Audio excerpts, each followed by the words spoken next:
Teleportation users are annoying. They're faster than your fastest character and have to really mess up to ever be in danger, which is why today we're going to kill 3 most famous teleporters in anime. The rules are strict. I can only use characters from the respective series. I am looking for the lowest possible investment. For example, sending a 20-finger Sukuna to kill Todo would be total overkill. No cringe schemes. Poisoning someone's drink or betraying trust is forbidden. It's just boring. And that's it. As for the strategy, I completely discarded the idea of a fair and honorable matchup, because if a teleporter decides not to fight, they could easily just escape, or worse, completely turn the tables. So it's crucial to catch them off guard. But most importantly, the plan always begins with finding their weakness. Not much is known about Todo's past. He doesn't come from a known sorcerer lineage and isn't stated to have any unique talent like Megumi or Yuta. And yet, he's still widely considered as one of the strongest sorcerers in the series. Even without his own domain or reverse curse technique, Todo's immense physical stats alone allow him to overwhelm opponents who supposedly should have a way higher potential. But it's his self-proclaimed IQ of 530,000 that makes him a complete menace, because it allows him to fully utilize his curse technique, Boogie Woogie. Boogie Woogie is one of the few utility-based techniques alongside Gojo's Limitless and Mahito's Idol Transfiguration. This technique instantly swaps positions of any 2 targets within Todo's range, including inanimate objects. It's harmless at first glance, but combined with Tojo's exceptional combat intelligence, we saw how dominating it is even against the very top of JJK's verse. Luckily for us, Todo's technique has an obvious limitation. Boogie Woogie is condition-based. The trigger is a simple, quick motion that you can't predict and sometimes can't even trust. Only a true Jujutsu sorcerer, as Sukuna put it, can make this technique lethal. So much so that it was only stopped after a stroke of genius from a special great curse. But what if I told you this was complete overkill? Curse speech is the only technique in existence that can be negated by reinforcing your ears with curse energy, because its primary effect is essentially a verbal command. However, the only known users belong to a single family of outlaws, making it unlikely for most to ever encounter it in their lifetime. Being a seasoned sorcerer, Todo instinctively reinforces his body the moment he sends malice directed at him from Inomaki's direction. This technique wasn't aimed at his body. Miwa's stance made it clear she intended to kill with one swing, and from this angle, there was only one spot Miwa could aim at. Thus, Todo did the best thing he could think of. Except, how durable can a neck really be?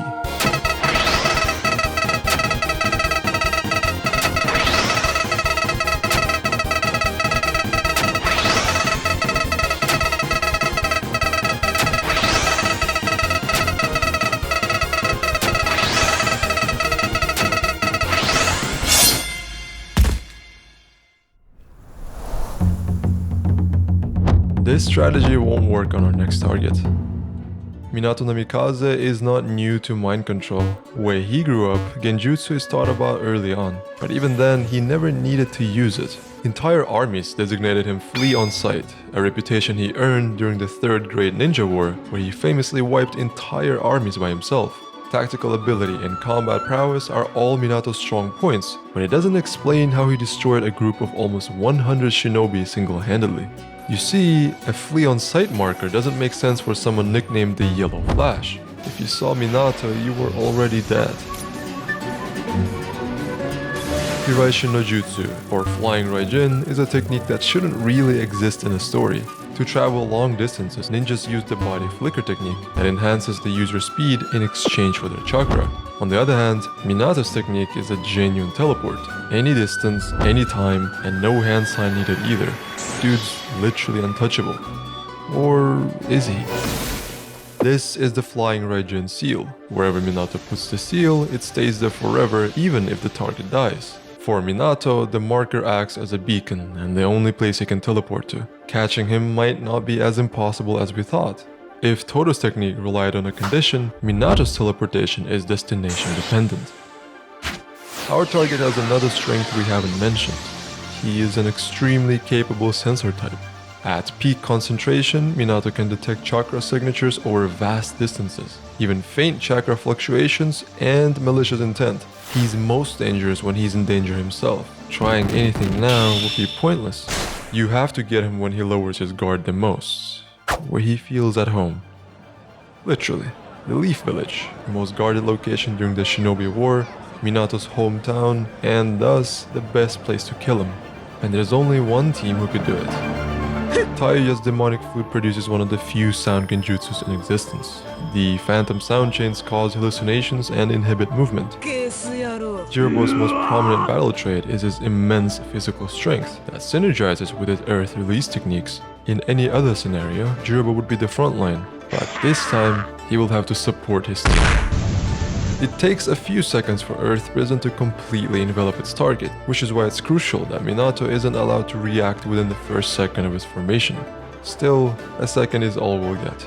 Years of wartime experience immediately made Minato realize his inner genjutsu, and he knew the exact steps to break out of it. Half a second to pull out a kunai and stab himself, and just another half to find the only escape route.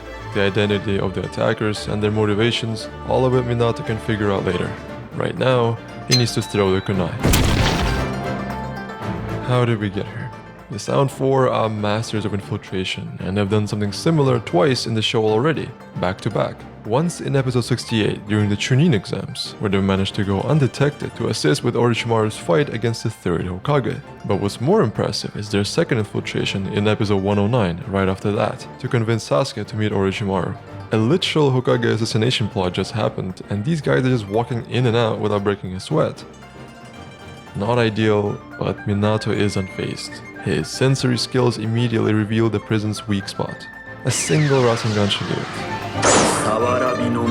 Minato recognized the invader's features almost immediately. He's from the thought-to-be extinct Kaguya clan, famous for their dead bone pulse inherited technique. This ability allows the user to manipulate their bone size, density, and structure at will, and Kimimaro mastered the technique. He's the strongest of the sound ninjas and most talented of the Kaguya clan. Thanks to his omnidirectional offensive capability, he's able to effortlessly run through whole divisions of soldiers. His overwhelming taijutsu techniques, combined with his bones said to be stronger than tempered steel, give him a near invincible defense that allow him to stand his ground against Naruto, Lee, and Gaara at the same time. But none of this matters to our target. As the creator of the Rasengan, Minato knows his technique will destroy the opponent's internal organs as long as it connects, no matter how durable their shell is. Kimimaro is completely outmatched. Unless he was never meant to match him. Taiyo's genjutsu and Jirobo's chakra drain meant that Minato could no longer perform long-distance jumps. He needs to deal with Kimimaro right here and now. No angle from behind or from above. And this time, no flashbacks either.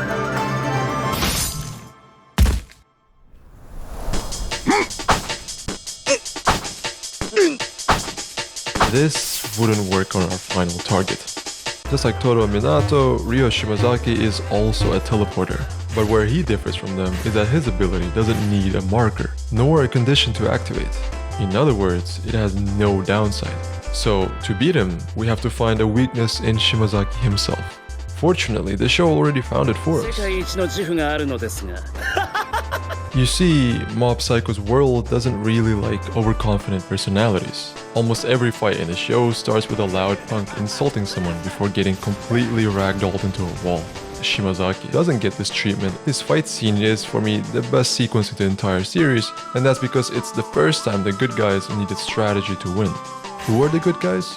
Teruki, a jack of all trades, Ritsu, Mob's younger brother, Megumo, the most physically gifted Esper, Hana, the martial artist, Takeuchi, a key emitter, Yusuke, the gun-wielding samurai, Araki, the clone, Okai, the puppeteer, and finally, Terada, the restrainer. 9 Espers against 1, and yet...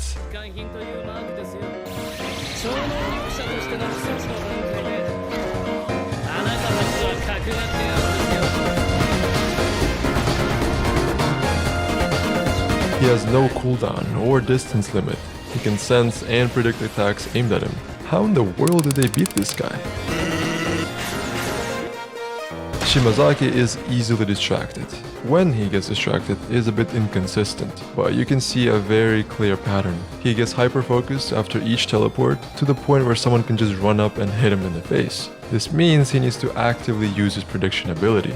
Shimazaki's battle IQ is not high. Terui demonstrates this in their brief one-on-one sequence, calling out his over-reliance on powers. And most importantly, it looks like Shimazaki really likes teleporting behind his opponent. And this is where he's finished. Combo chains interrupt the concentration he needs to teleport. Out of pure desperation, Shimazaki's body forced him to awaken Mind's Eye, a special mode that sharpens his perception, removing every distraction and allowing him to dispatch his opponents in one hit. Unfortunately, in this mode, Shimazaki can't perceive regular humans. From the original roster of 9 to just 3 for our plan. Still, I'd never talk down on the OGs for committing so many people. Going in blind against a teleporter is suicide, and each of the stories we discussed today show exactly that. The incredible utility and unpredictability they provide with their presence always earn them respect on the battlefield. It's why killing them in this video might seem simple, but the level of planning and execution required would be borderline impossible in reality. The less strict the power system, the more aspools I had to create to beat them. Let me know in the comments of which of them you noticed, so we can laugh together. Like and subscribe.